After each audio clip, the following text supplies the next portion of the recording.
iba't iba ang uri ng sakuna o kalamidad.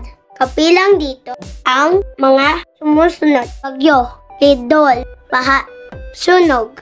Malaking pinsala at epekto ang hatid nito sa buhay natin. Kaya naman dapat alam natin paano makakaiwas sa sakuna ito.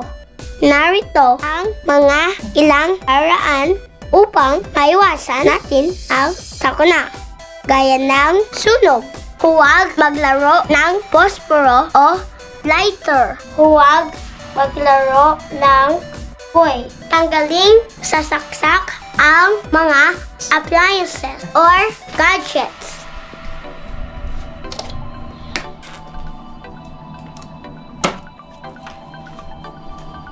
Patayan ang anumang niluluto upang di ito makalimutan at pamulan ng sunog.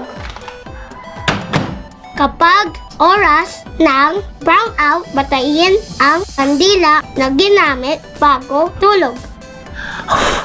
Maaaring makaroon ng fire extinguisher at smoke detector. Sa oras ng sunog, mahalagang alam natin ang stop, drop, and roll at yung fire department hotline.